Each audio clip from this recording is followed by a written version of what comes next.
Uncle Pete's. Oh, that's Long-time friend now. I'm a little bit cold out here today. So this is Green Dream TV. Useful plants, permaculture design. You're a legit permaculture designer actually doing installs. That's it. Last time we were here though, this was a site you're gonna turn into a retail space. And it's here. We're in Spring Hill, Florida, about 40 minutes north of Tampa, right near County Line Road, really close to the expressway.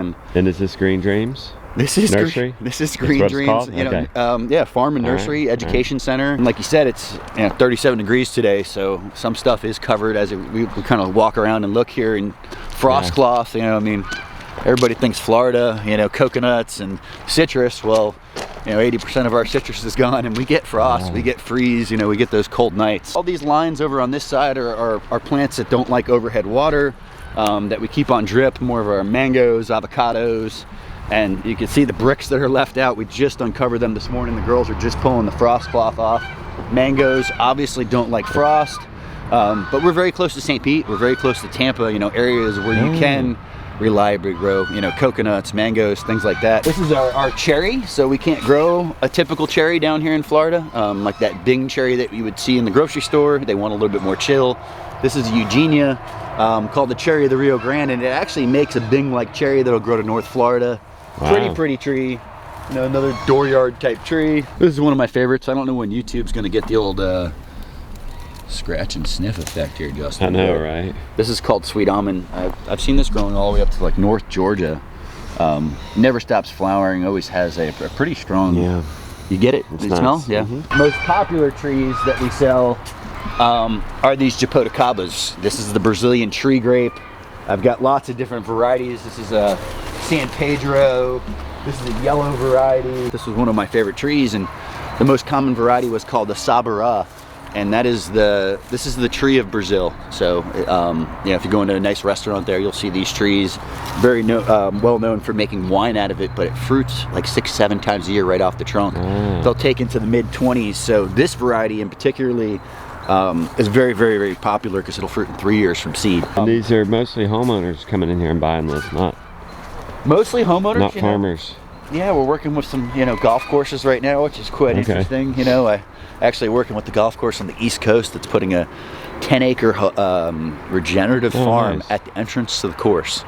We've brought some Jaboticabas in around some of the different clubhouses to sit on the porch, for people to look at while they're eating. So definitely creating and this is where you come to get your install plants when you're working for a client. It's actually how it all started. When we first started doing this, I'd have to go 6-7 different nurseries to find what we needed, and it just started, all right, I'm gonna buy a few extras, keep them in stock. Before you know it, I had more than I can maintain. That's when I found Katarina. She's been with me now for almost 9 years, and it's just grown. So what can you ship online? You can't ship this online. So that's the goal long term, is to actually stick one of these on a pallet, box it up, and send it right to somebody's door. Right. Why do you get so excited about plants? I've been playing with plants for so long. My whole life, my mom was into plants, my dad was a landscaper, and to go from just looking at plants for the aesthetic value to realizing, that you can eat this stuff, you can, it has a medicinal value, it has, so many other purposes other than just to look at. Like I said, edible landscaping for me, it was like someone turned the lights on. To realize that you can plant stuff that you can eat instead of just planting stuff with no value. Most of the ornamentals getting planted today aren't even native, aren't even feeding insects or butterflies or anything. We're just spraying our yards, and coming from that lawn background to find something that makes sense, that gives back, and to, we've been doing landscaping for 20 years, and to be able to put something in somebody's backyard that'll give back to them, like I say, it's like the food 401k. When we come in your backyard, we're not just planting, pretty stuff to look at. We're planting stuff that's going to give back to you in so many different ways. This is an interesting one, highly talked about tree. This is called a miracle fruit. The fruits off of this tree actually make a lemon taste like an orange. So they change the flavor receptors in your mouth for up to 30 minutes.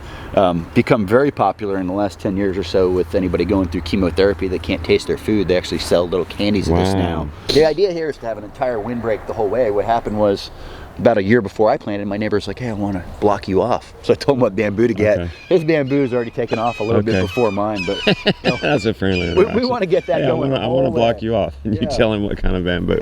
Here's how to block me off. Yeah, so this was originally set to be a large garden plot. I had the area prepped for about a year, put mulch here. Didn't end up working out with needing more garden space. We had plenty of space with the other area over there by the fence, so we just transitioned this over to base and mat. This is another 36,000 square foot of black mat. Since we do shipping, I get a lot of inspections, so anything that we put in the mail has to be inspected and kept off. Wow. So a lot of our plants, you know, this is all of our shipping stuff on the first 2 rows, has to be at least 24 inches off the ground, you know, because we're constantly inspected for nematodes, fire ants, things like that. Okay. I'm hoping to put a big cheeky hut here in the center, kind of having like a market area. You know, we've been talking about hosting markets here around this circle in the oh yeah, in the wintertime months. You know, That'd it's be just good. getting a couple more farmers from out in this area. You know, the urban farming movement's kind of, you know, where Jim's place is, you know, Tanner's doing it now, Tampa, that stuff's kind of starting to take off a little bit. Of course, you know, we have to have our biochar, okay.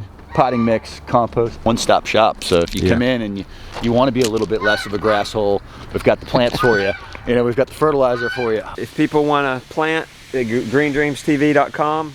GreenDreamsFL.com. Okay. And then we're just Green Dreams TV on all the social media Okay. platforms. So. All right. Instagram, YouTube.